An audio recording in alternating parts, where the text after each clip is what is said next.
The people. Welcome yet again for another week of the Nexus with your host, Charles Wilson. I am excited today, Richmonders, good afternoon, because I am in the presence of two wonderful, great kings here in the city of Richmond.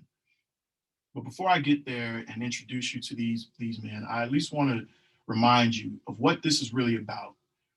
My company, CW Consulting Group, has the Legacy Builders Apprenticeship Academy. And the intent behind this is my effort to create a pathway, to create a path for our people within the Black community to be able to eradicate poverty. And from what I see it, through the skilled trades, through credentials, through certifications. It's there and it's accessible to us, but sometimes we just don't know that it's there. So with that said, we created the Legacy Builders Apprenticeship Academy. We're currently right now training individuals in commercial and residential carpentry. They leave with their OSHA 30s. Also, we're recruiting currently right now for our next location, and a couple of trades that we have in place are HVAC and electrical. So if you, mom, dad, grandmother, uncle, friend, cousin that are out there, has someone that you believe would be a good fit, that you believe would serve well with having a trade under their belt, we want you to contact. And I'm going to give you my direct number. This is my direct cell phone number, 773-332-9387. Again, 773-332-9387. I can be emailed at charles@cwconsultinggroup.com. That's two G's in it, charles@cwconsultinggroup.com. We want your people. We want us to be ready for these opportunities, these residential and commercial projects that are happening around Richmond, from the potential casino we have to the downtown public safety building that's being renovated to the $2.3 billion project, Green City project happening in Henrico. We need to have representation and diversity on those work sites. And that means that we have to help them remove the excuse that they can't find the talent. If you're skilled, oh yeah, they have the talent at that point, right? So that's our purpose. That's what we're here for.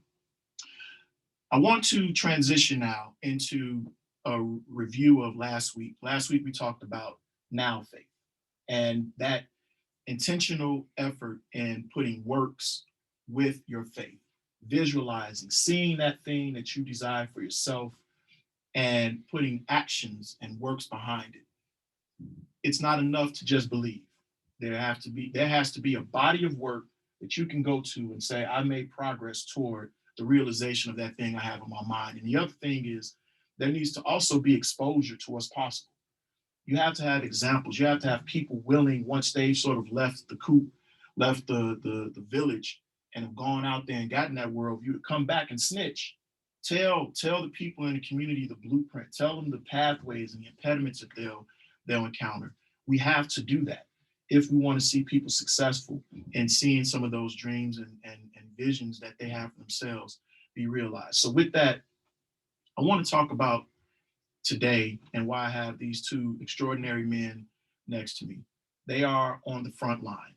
And you wouldn't think just from our various backgrounds that synergy would exist, but it really does, because we're all connected in our love for the people, our love for our brothers and our sisters that are out there, and using our gifts, our talents, in whatever way they may be, to ensuring that we push the needle forward. We're focused on eradicating poverty.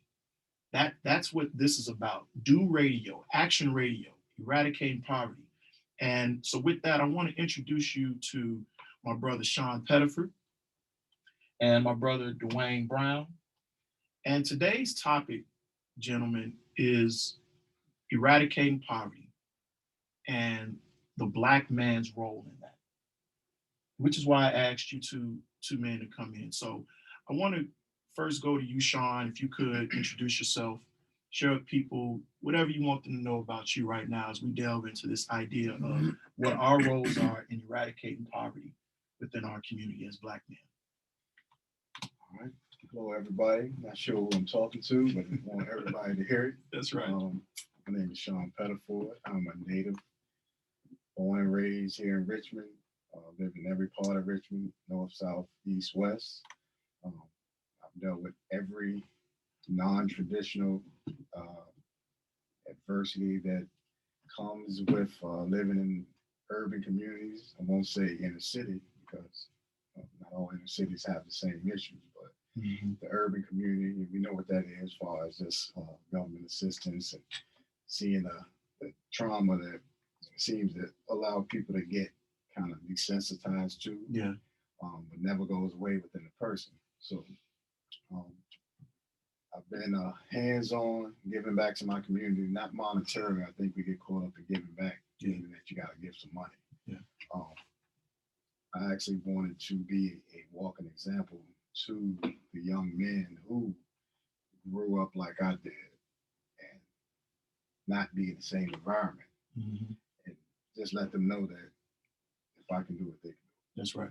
And actionable things that they can do. And work with them and show them from the littlest to the biggest thing. And sometimes it's just a small thing like a voice. Hearing a voice that's not the same as somebody you're used to. That can make a big difference. I call it the cool uncle effect. Yeah. When you come in, you saying the same thing that the parents been saying, but the uncle come into town, and it's almost like he invented peanut butter and jelly sandwiches, and you as a parent been saying this for years. Right. So and just day to day, show these young men that they can do it. It just need effort. And don't rely on the next person, or don't rely on somebody else to give you. You may need some givingness and pushing in the beginning. But once you instill the effort in yourself, then you'll be able to fall back on those things that you saw. We're talking about being intrinsic. It has to be inside. And when it's intrinsic, it removes you having the crutch and needing the validation of somebody else to want and do something for yourself. You see yourself as having enough value to give yourself a decent shot, and look in the mirror. For anybody you need to blame, look in the mirror. That's who you need to be talking to about that accountability. Yes, sir, brother. So, and basically, it's not a competition. And I may be jumping the gun on it. Right. It's called Stealing Thunder right now. I apologize. No, it's all right. It's just basically just being able to use my environment and instill that effort and be able to put it to work, and same time not judge my success on money. Judge my success on peace of mind. Because of those growing up in those situations, peace of mind is never had. It's a lot of hope and pain. So once you get to a point where the hope and pain is gone, this peace of mind, that's wealth. That's real wealth. I go back and I work with kids in the school. I work with communities in schools with nonprofit at-risk youth. I'm a realtor. Just recently started a trucking business. Things like that. On that, brother. Thank you, brother. Things like that are just go over what I've been saying to those at-risk young men. You can do it. You can do it. And I'm an example of it. And it doesn't matter where you come from. It don't matter. It's the decisions you make along the way. And if I could, I want to transition to you. Duane, you here, you moved to the region, not too long ago. How long ago was it? A year and a half ago from New York, right? And got on the front line as soon as you got here. So if you could just share with the people, you and just an introduction of why and what you do on this front line to help push the narrative. Good morning, everyone. Good afternoon. If you happen to be listening, my name is Duane Brown. I own a culinary training business called Culinary Coach. I started the business up in Poughkeepsie, New York. I saw a need and an interest among young people for culinary arts training. And so I started a boot camp course through the youth chamber and gave young people hands-on culinary arts skills, food safety, sanitation, nutrition, knife skills. And what impressed me about it was how quickly they picked up the skills, and I saw that they just needed access and exposure. But they had this desire, not so much to perform, but to show that they could do it. And they were making a traditional French omelet that would take a lot of people weeks to master. It's a very simple process.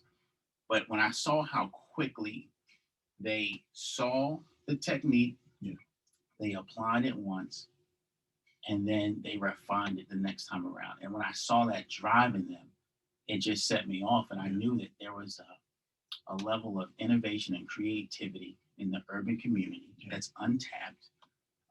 We could look at the music industry and see how it's kind of leveraged, but I just saw that there was a innate entrepreneurial skill set that just needed to be identified, refined, and almost like a mining operation, right? You need a mechanism. And so I created this program, this business to do just that, to kind of mine the natural resources and the innovation and entrepreneurship and creativity among young people in inner cities, in urban cities, in low income situations, to eradicate poverty, right? That's right. At the end of the day, a basketball program was great, and I'm not knocking that. But at the end of the day, if I'm only going home to a box of cereal and ramen, and I haven't been taught and shown how to, right, economically lift myself out of my situation, what have we gained? And so that's the genesis of the work that I do here. I'm originally from Virginia. I was a chef, have a culinary arts background.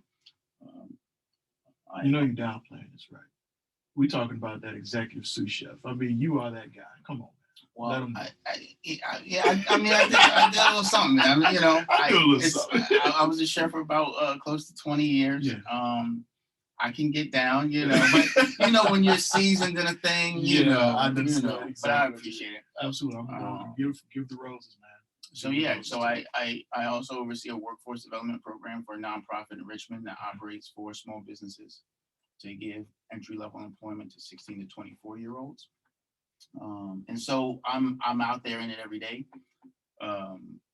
working with young people and creating the infrastructure to serve young people and create that access and exposure to what's possible. What Shawn was saying. Yeah, access and opportunity. It's they're both so equally important. First, even being made aware of what the opportunities are, and then having someone who's a real advocate with some real legs, with some real some brass on the shoulders to open a door for the opportunity to be accessible, for you to be given a real chance and a shot to go after it.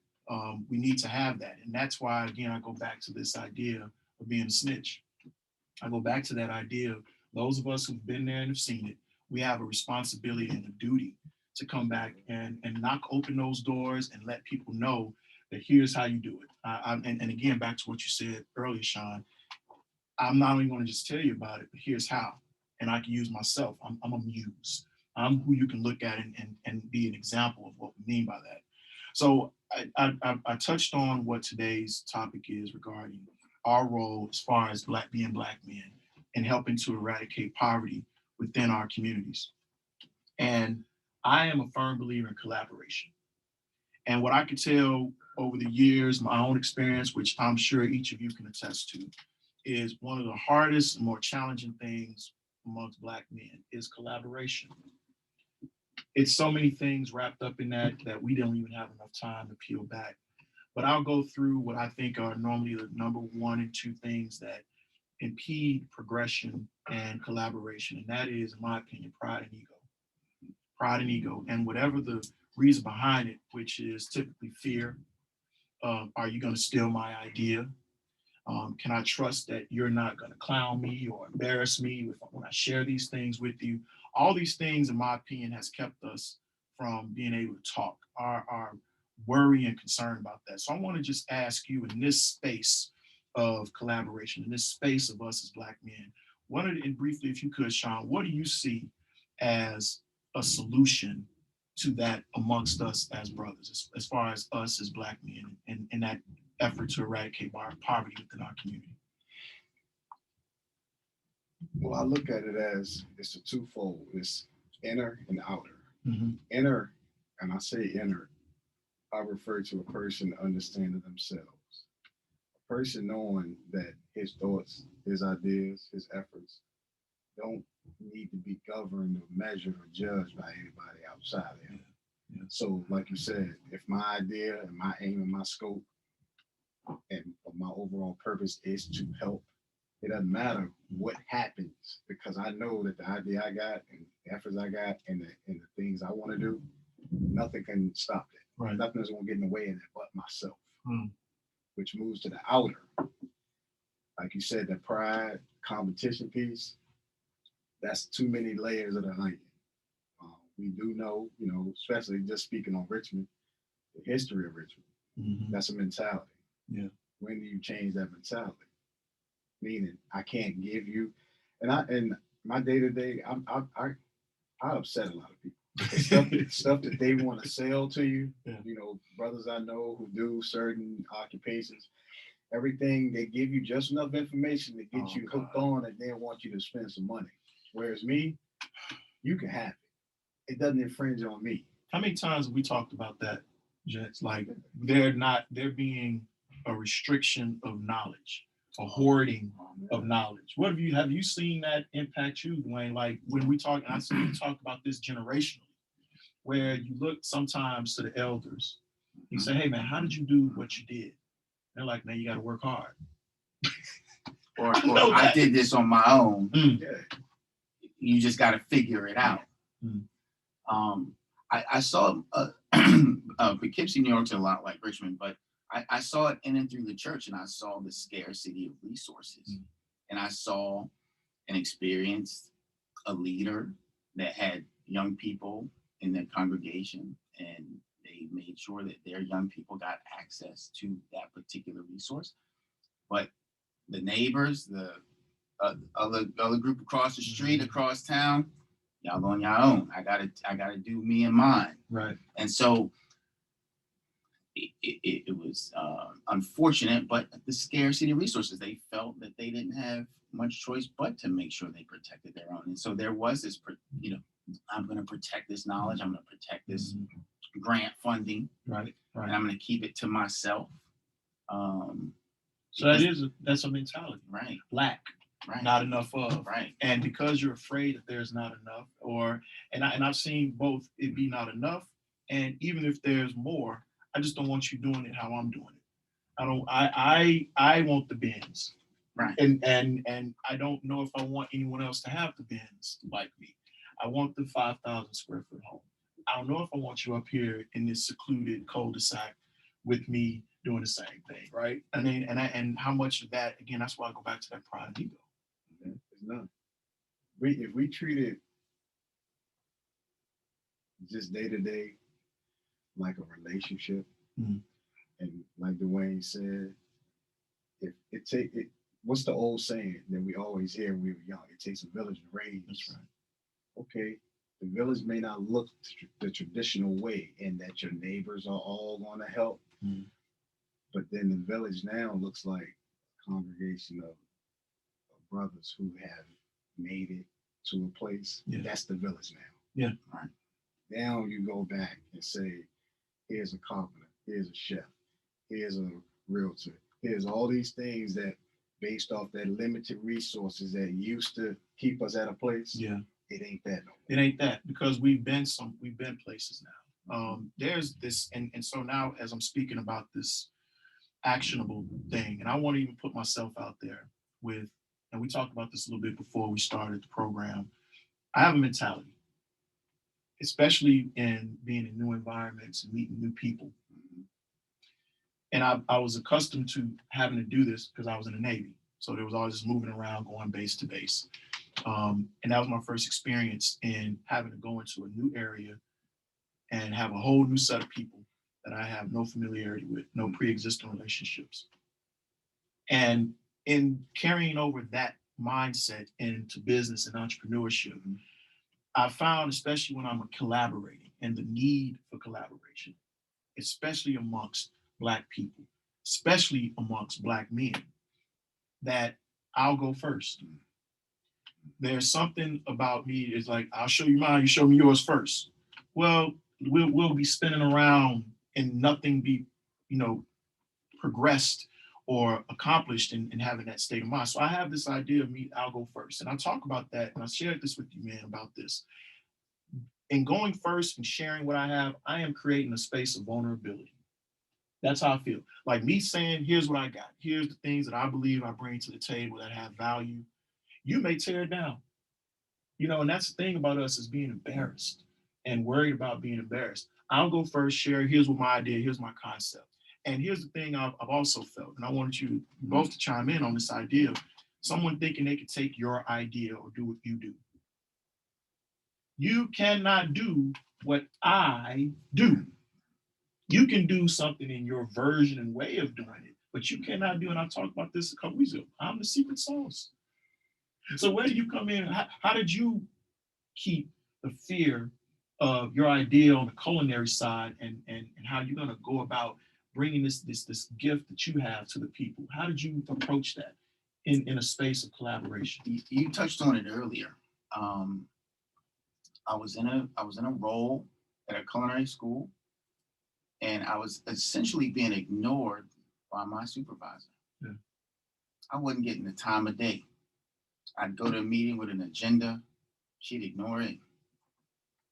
And somewhere in that process, I was liberated when I recognized that I did not need her validation. And I was seeking validation and approval and direction. And I was walking home in the parking lot to my car, and it just hit me. And somewhere in that space of going, I don't need her. Yeah. I'm enough. I'm enough. And I went and ran with it. I was afraid of being found out. I was afraid that my ideas would be seen as competitive or that I wasn't on task. And so personally, once I had the conscious recognition that I didn't need validation from anyone outside of me other than my relationship with the Lord, I kind of regained my manhood. And as you were speaking earlier, the ability to be confident or to go first, I'm hearing is rooted in your manhood and knowing who you are. And until we get there, and the gaps in our community of what manhood looks like, and generational transfer, all this web of stuff that we're talking about, it was not needing validation and approval from others that said it for me. Yeah. It's funny you talked about that as far as what manhood looks like in our community. We really don't have consistent, first word is consistent, healthy examples of what manhood is, principles and values, so that it seems as though every generation we end up having to start all over again. We end up having to redefine that. And it normally is at the expense of a number of years going by with us just throwing stuff at the wall, seeing what sticks. It's with a whole lot of injury, with traumas that we can't get out of. It happens all the time. So I wanted to, even as we continue on and come to this latter part of it, really speak about that space of trauma and vulnerability and how that plays into combating this overly masculine piece that sometimes keeps us from being able to do our part, to do our roles in being on that front line and eradicating that poverty. What do you see as that piece? I think it's just more so, like you said earlier, it's just about vulnerability and not worrying about what's said or how it's said.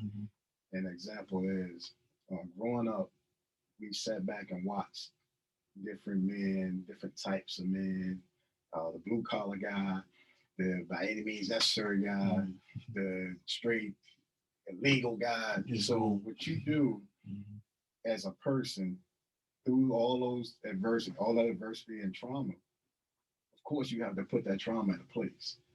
But goes back to what I said earlier, knowing yourself. Yeah. And once you understand yourself, knowing things that you saw, now it's about application. And you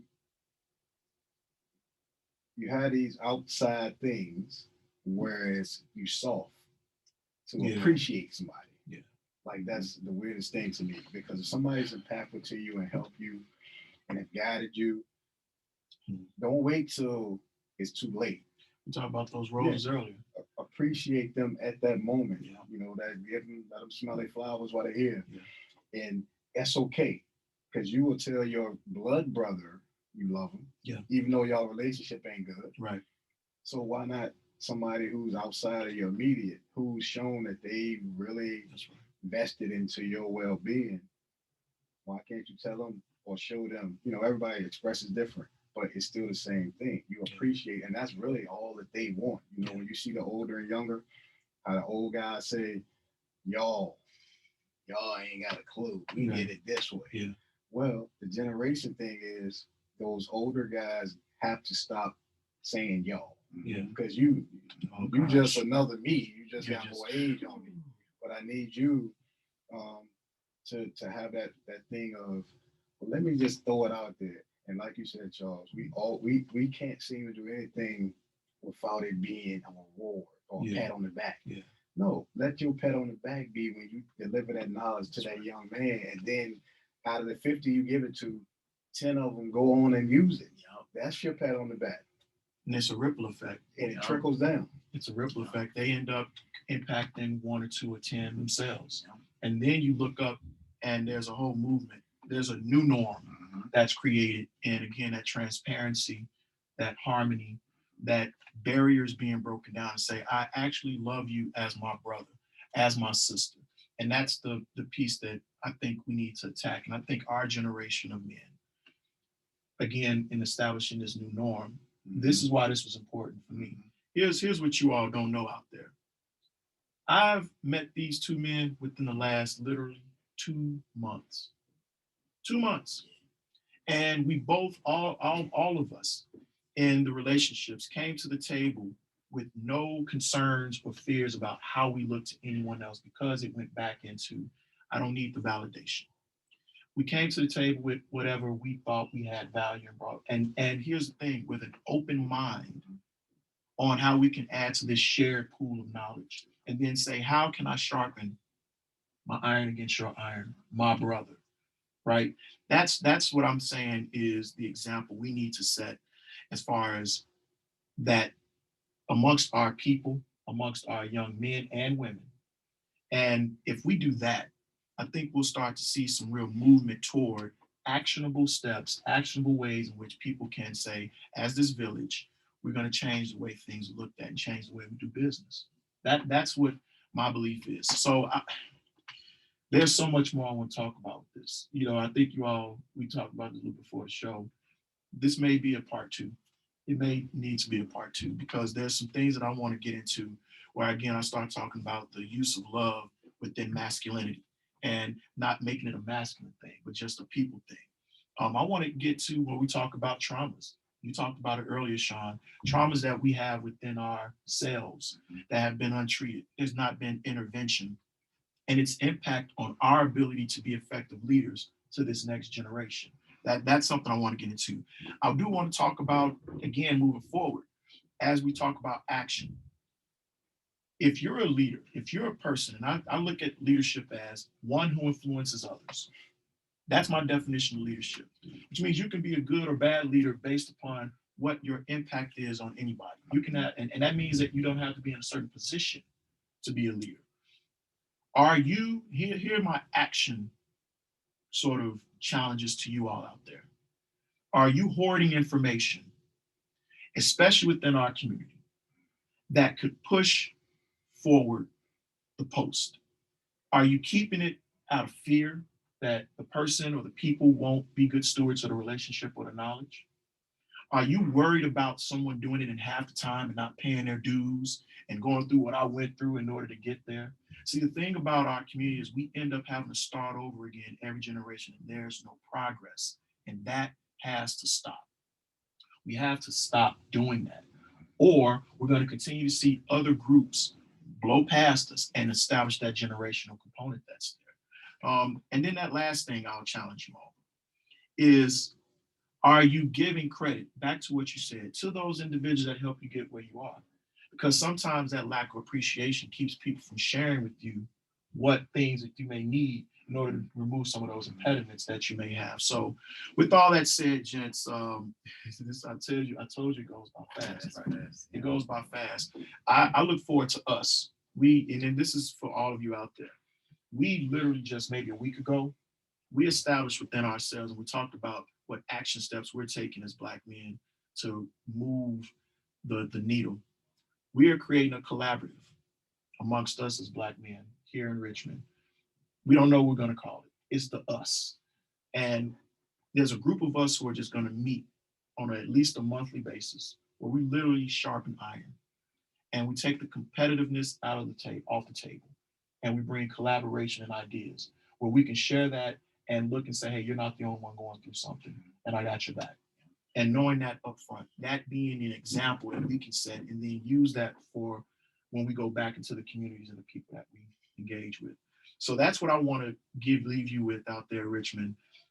Are you being an impediment to there being a continuity in the transfer of knowledge and skills and information for our people out there? And we're going to keep doing our part on this end. So I want to thank you, Shawn, my brother. Thanks for coming here. I want to thank you, Duane, for being here. And again, I want to challenge you, Richmond. Do. This is action radio. This is action that we need you to do in establishing this village for our people. So until next week, we're signing out of here. You all take care.